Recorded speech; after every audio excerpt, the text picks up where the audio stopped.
Hello boys and girls, this is the fourth lecture of kinetic theory of gas and radiation, and this is part 2 lecture, and in which we are going to discuss about the Kirchhoff's law of radiation. एक statement अभी मैंने बोला था last lecture में that the body absorb the heat more, emit more. Means a body having more absorptivity, having more emissivity. But listen, according to Kirchhoff's law of radiation, the absorptivity of any body always equal to its emissivity at a given temperature. Once again, condition apply at a given temperature. Suppose this is nothing but iron ball. Okay, at temperature 30 degrees centigrade, its absorptivity equal to 0.6. You are going to see that its emissivity also equal to 0.6. But अगर आप एब्सॉर्प्टिविटी 30 पे calculate करेंगे और emissivity अगर आप 60 पे calculate करेंगे तो ये दोनों सेम नहीं आने वाले। सर बॉडी तो सेम है, ठीक है ना, बॉडी सेम है बट टेम्परेचर डिफरेंस है। So at a given temperature if you are going to calculate the absorptivity of any body, so you are going to see that its emissivity also be same. So for perfectly black body, you tell me absorptivity is what 1, so its emissivity also equal to 1. इसलिए मैंने आपको बोला था कि जो body जितना ज्यादा absorb करने वाला है उतना ज्यादा इमिट भी करेगा।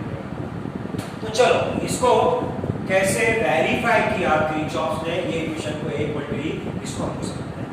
So here this is nothing but the adiabatic container. This is nothing but the adiabatic container. You know what do you mean by adiabatic container? A container in which the amount of heat remains present is constant. No exchange of heat between system and surrounding. This is the surrounding, this is the system, and if this is adiabatic wall, तो बाहर का heat अंदर नहीं जाएगा, अंदर का heat बाहर नहीं जाएगा. So total amount of heat remains constant.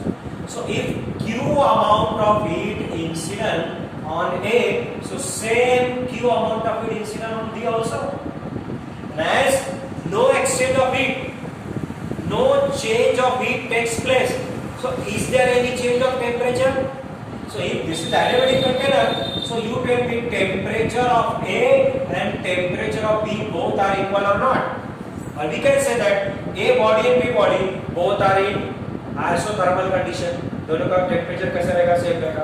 अब इसमें ए बॉडी कौन सा है, ऑर्डिनरी बॉडी, और बी बॉडी कौन सा है, परफेक्टली ब्लैक। चलो स्टार्ट करेंगे, प्रोसेस देखो। Amount of heat incident on a, आगे सेंटेंस है लिखूंगा नहीं, वाली माइंड में रखो, बिकॉज सबके साथ कोई सेंटेंस आएगा कॉमन। पर यूनिट एरिया पर टन, मैं किसकी बात कर रहा हूँ, रेट, किसकी बात कर रहा हूँ, रेट। रेट में क्या लेना पड़ता है, एरिया भी और amount of incident on A per unit area per ton. बोलो कितना इंसिडेंट हो रहा है, that is equal to the amount of heat absorb, ये बॉडी है ना, इसमें क्यू अमाउंट का इंसिडेंट हुआ। अब मैं आपसे क्वेश्चन कर रहा हूँ कितना एब्सॉर्ब करेगा, ये एब्सॉर्ब कितना करेगा। So by this formula A equal to QA by Q means QA equal to A into Q। जितना इंसिडेंट हुआ उसको किससे मल्टीप्लाई करना है, एब्सॉर्प्टिविटी से। So amount of heat absorb आपको मिलेगा। आगे मैं लिख रहा हूँ amount of heat absorb by A per unit area per time. This is equal to A into Q. बराबर है, A into Q. Now amount of heat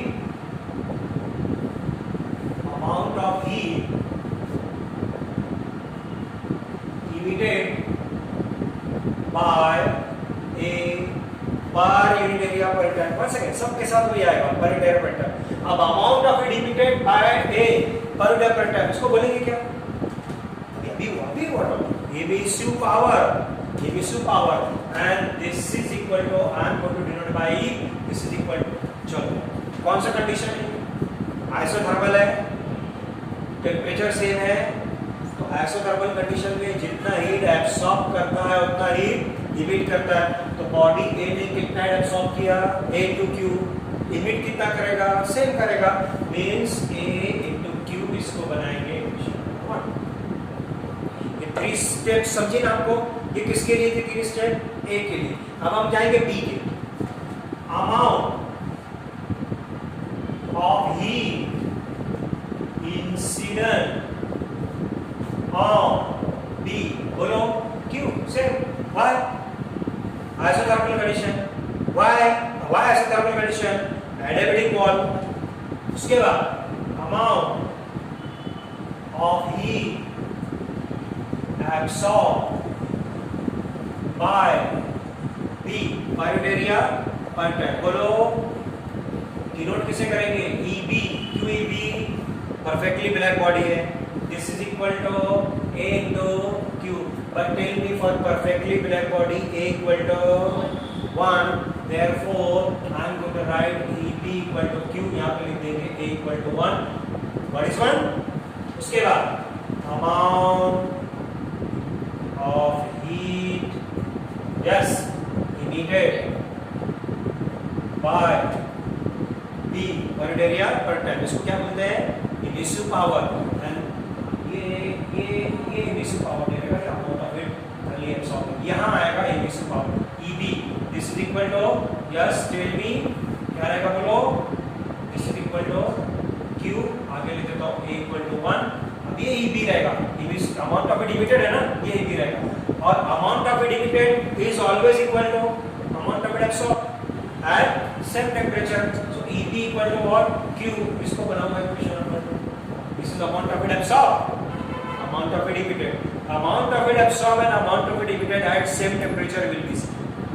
यही तो वेरीफाई भी करता है। तो इक्वेशन नंबर 1 and 2 आ गया।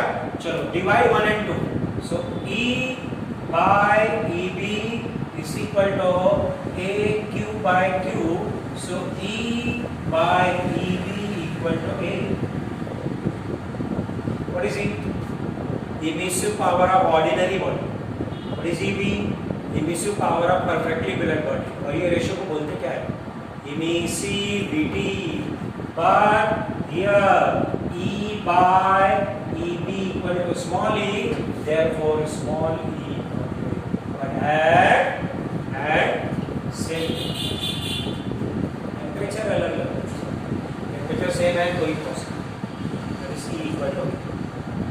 अब ये जो कंसेप्ट है इक्वल टू, ये हमारे डेली लाइफ में हम उसको यूज करते हैं, बट ऑब्जर्वेशन में भी रहता है, बट वी डोंट नो कि इसके पीछे ये फिनोमेना का।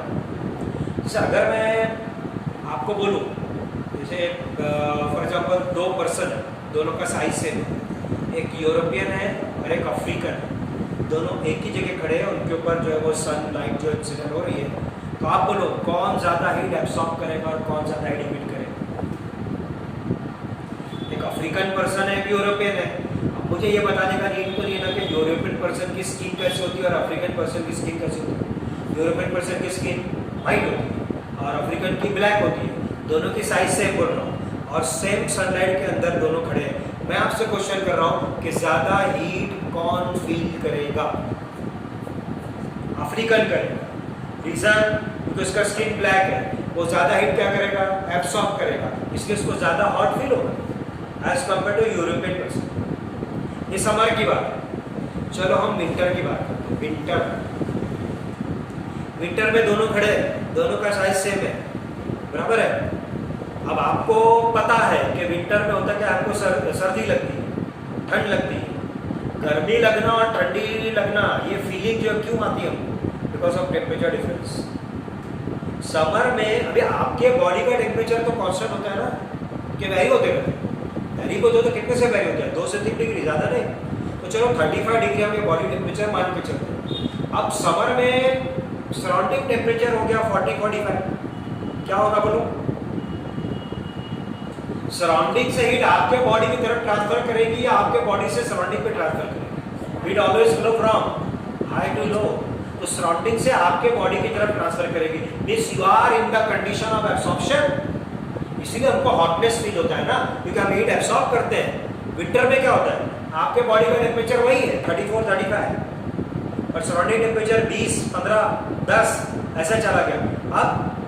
अब अभी किधर से किधर जाएगा? हमारे बॉडी से सराउंडिंग में जाएगा। So we are in the condition of heat absorb और हीट लॉस। जब आप हीट लॉस करेंगे तो आपको क्या फील होगा? कूल फील होगा क्या नहीं? तो सर्दियों में, विंटर में अगर हम फील करते हैं कूलिंग, तो इसके पीछे का रीजन क्या है? Temperature difference. आप मुझे बताओ, चलो वो अफ्रीकन पर्सन खड़ा हुआ है, वो यूरोपियन पर्सन खड़ा हुआ है, सेम एटमॉस्फेयर में, विंटर सीजन है, किसको ज्यादा कूल फील होगा? हॉट किसको फील हुआ था? अफ्रीकन को हुआ। कूल किसको फील होगा? अफ्रीकन के यूरोपियन? अफ्रीकन को ही होगा।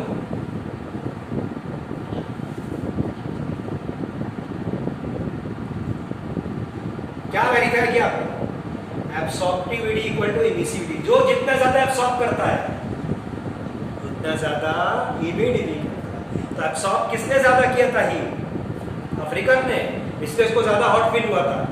फिर इमिट कौन ज्यादा करेगा? यूरोपियन करेगा? नहीं, अफ्रीकन ही करेगा। तो ज्यादा हॉटनेस का फीलिंग और ज्यादा कोल्डनेस का फीलिंग ब्लैक स्किन पर्सन को ही बिकॉज ऑफ दिस। तो हमारा कंसेप्ट क्या था? ये इक्वेशन हमारे सामने नहीं रहता तो जैसे अभी हमारा कंसेप्ट यही बनता है ना, हम तो ये बोले ना अफ्रीकन को ज्यादा गर्मी फील हो रही है तो सर्दी में ज्यादा सर्दी यूरोपियन को फील हो। इसके लिए